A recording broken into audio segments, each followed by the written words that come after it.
everyone. My name is Deborah. I'm joining. First, the headlines. Presidency apologizes for errors in Tinubu appointment list, promises updates. MPFL fines shooting star 5 million naira, bans fans after Ikorodu city attacks. Minister denies dismissing Borno governor's Boko Haram concerns. China begins new 84% tariffs on U.S. import. And now, the news in details. Presidency apologizes for errors in Tinubu's appointment list, promises updates. The presidency has apologized for the errors in the list of appointments made by President Bola Tinubu since May 29, 2023. Punch Online newspaper reports that the list was to counter the narratives about Tinubu's alleged lopsided appointments, which was brought to the public by the senator representing Borno South, Ali Dume. In a recent interview with Arise Television, Dume, an all-progressive Congress lawmaker, accused the president of violating the federal character principle in his appointment, which the presidency denied. To counter the allegation, the special advisor to the president on media and public communication, Sunday Dare, on Wednesday, released a list of Tinubu's appointees and their geopolitical zones. And still on our local news for this afternoon, NPFL fines shooting stars 5 million naira, bans fans after Ikorodu city attacks. The board of Nigeria Premier Football League has imposed a fine of 5 million naira on Shooting Star Sports Club over fans' attack on the Ikorodu city entourage at the Lekan Salami Stadium. On Sunday, players and officials of Ikorodu City needed the intervention of the Nigerian Army operatives before they could exit the stadium in Ibadan after a goalless draw against 3SC. The Punch Online newspaper reports that players and officials of Ikorodu City Football Club were held hostage by irate Shooting Star fan on Sunday following their goalless draws in the Southwest Derby at the Lekan Salami Stadium in Ibadan, Oyo State capital. According to Ikorodu City's Director of Media and Communication, Samuel Bamishebi, the away team were locked inside the stadium to prevent the angry fans outside from coming inside. And down to politics news for this afternoon, Minister denies dismissing Borno's governor Boko Haram claims.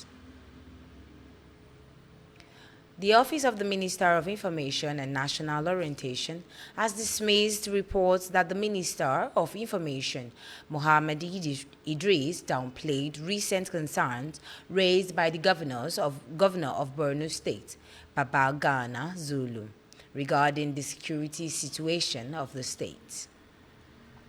In a statement signed by Special Assistant Media to the Minister, Rabiu Ibrahim, and made available to the press on Thursday, he said, "This is categorically false and gross distortion of the minister's remark. At no time did the minister say ignore Zulu. Boko Haram is not taking over Borno. Such a headline is not only sensational but deliberately crafted as a deliberate act of misinformation to stoke public misunderstanding and distract from the serious work the federal government is doing to address security challenges." Punch Online reports that Zulum lamented the resurgence of Boko Haram in the state, saying the recent renewed attack are an indication that the government is losing ground. In his response to media inquiries on Zulum's remark, the minister acknowledged that while the federal government has made significant progress in restoring peace and security across many parts of the country, some areas continue to face security challenges. And lastly, on this afternoon news, which is foreign news, China begins new 84% tariffs on U.S. imports. China officially commenced the implementation of its planned retaliatory tariffs on U.S. goods on Thursday, imposing an additional 84% duty on imports from the U.S. The move came after Washington escalated its trade pressure with U.S. President Donald Trump, announcing on Wednesday a new plan to raise tariffs on Chinese imports even further to 125%. Chinese officials have, however, rejected the U.S. approach, accusing Washington of blackmail and pledging to resist pressure on the ongoing trade dispute. As tension rises with the U.S., China is reaching out to other partners. And that will be all for Ayogen News at 1 this afternoon. My name is Deborah Anjorin. I wish you a lovely day ahead. I wish you a lovely afternoon too. Thank you for always listening and watching.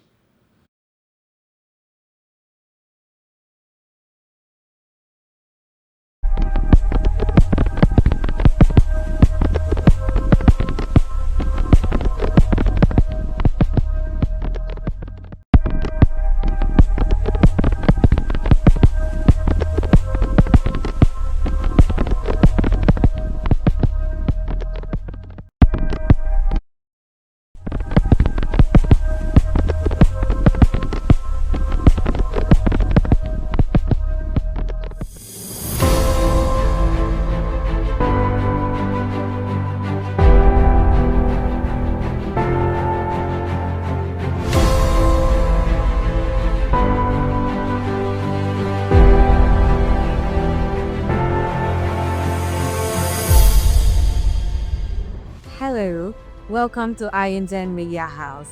We offer exciting services like event coverage, event live streaming, studio live streaming session, music studio recording, TV session, news broadcasting, podcast session, and many other exciting services. Here at Ayogen, we innovate, we inform, and we inspire.